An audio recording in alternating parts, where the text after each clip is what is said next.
What it is, what it do. I'm A1, this is the Division, and in today's video, I'm going to be showing you all the rewards that I got from each of the 3 incursions on Heroic difficulty. First up, we're going to start off with the Dragon's Nest incursion on Heroic. And not only am I going to show the rewards that I get at the end after you kill the final boss, I'm also going to show the rewards that I get from the 4 Horsemen as well. Now, for those who don't know, the first time you complete the 4 Horsemen, you're not going to get a bunch of teals to drop. Instead, you're going to get a bunch of high ends. And this was my first time completing Dragon's Nest on Heroic. So yeah, that's why you see a whole bunch of high ends in this first part. Anyways, after we defeated the 4 Horsemen, one of the high ends that I got to drop was a military AK-47 with a gear score of 229. I also got a military M870 shotgun with a gear score of 229. My third drop at the 4 Horsemen checkpoint was a custom P416 with a gear score of 229. And my fourth and final drop at the 4 Horsemen checkpoint was a pair of Spec Ops gloves with a gear score of 229. Anyways, here's the custom P416 and the talents that came with that assault rifle. And here's the military AK-47, and you can see the talents that came with that. And here's the military M870, and you can see the talents that came with that shotgun. And here are the Spec Ops gloves that I got. As you can see, it came with the decisive talent, and I believe I ended up getting rid of these gloves. But yeah, that's pretty much everything I got from the 4 Horsemen checkpoint during my first run on the Dragon's Nest incursion on Heroic difficulty. Anyways, next up, let's take a look at the rewards that I got from the final boss on Dragon's Nest. Alright, so after we completed Dragon's Nest, as you can see here, I got the Reclaimer Mask with the gear score of 268, and I also got a Tactical Vector with the gear score of 229. And as for the rewards that dropped from the final boss, I got a Deadeye Quick Draw Holster with a gear score of 268. I got a converted SMG with a gear score of 229 and a Spec Ops backpack with a gear score of 229. Anyways, here's the converted SMG and the talents that came with that SMG. Pretty decent talents. But I did recalibrate that sustain talent, and I tried this weapon out, and I didn't really like it that much. But still has some pretty decent talents. And here's the Tactical Vector that I got, and you can see the talents that came with that. Not the best talents. Ferocious is good for PvE. Not really a big fan of the other 2 talents. And here's the Reclaimer Mask that I got that has a gear score of 268.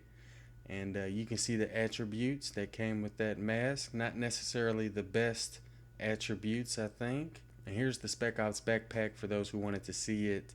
But I did end up getting rid of that backpack. And here's the Deadeye holster that has a gear score of 268.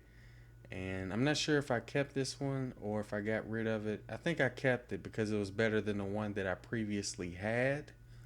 But yeah, those are all the rewards that I got from Dragon's Nest this week. Again, the reason why I got so many high ends in the 4 Horsemen checkpoint is because it was my first time completing it on Heroic. So hopefully next week we'll have some better rewards. Anyways, let's take a look at the rewards that I got from Falcon Lost on Heroic this week. Alright, so as for the rewards that dropped from the final boss, I got a Sentry's Call holster with a gear score of 268. I also got a tactical MK16, gear score 229, a Warlord, which is an assault rifle with a gear score of 204, because it always comes with a gear score of 204. And I also got a SOCOM M1A with a gear score of 229. And as for the rewards I got from the final mission, I ended up getting a pair of Sentry's Call gloves with a gear score of 268. And I also got a tactical M1911 with a gear score of 229. Anyways, here's the talents that came with that SOCOM M1A, and I do believe I ended up getting rid of that. Here are the talents that came with that tactical MK16, and I believe I got rid of that as well. And here are the talents that came with the Warlord, which are the same talents that always come with the Warlord. Here are the 2 talents that came with my M1911, and I believe I got rid of that because it doesn't compare to the First Wave X45. Here are the talents that came with my Sentry's Call holster, and I believe I do have a holster better than this one, but I think I kept it and just put it on my second character.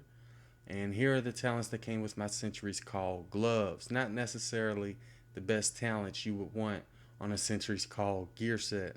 But yeah, that's pretty much all the rewards I got from Falcon Lost on Heroic this week. Last up, let's check out the rewards I got from Clear Sky on Heroic. Alright, so as for the rewards I got from the incursion itself, I got a Predator's Mark holster with a gear score of 268 and an SRS A1 marksman rifle with a gear score of 229. And as for the rewards that dropped from the final boss, I was able to get a Predator's Mark holster and a final measure mask, both with a gear score of 268. And I also got a covert SRS marksman rifle with a gear score of 229. Here are the talents that came with that SRS A1, and I believe I got rid of that. As a matter of fact, I got rid of it right then and there. Here are the talents that came with that covert SRS, and I believe I ended up getting rid of that one as well. Here are the attributes that came with my final measure mask, and here are the attributes that came with both of those Predator's Mark holsters that I received. Anyways, that'll do it for this video. If y'all enjoyed it or found it useful, don't forget to do what you do. I'm A1. Thanks for watching.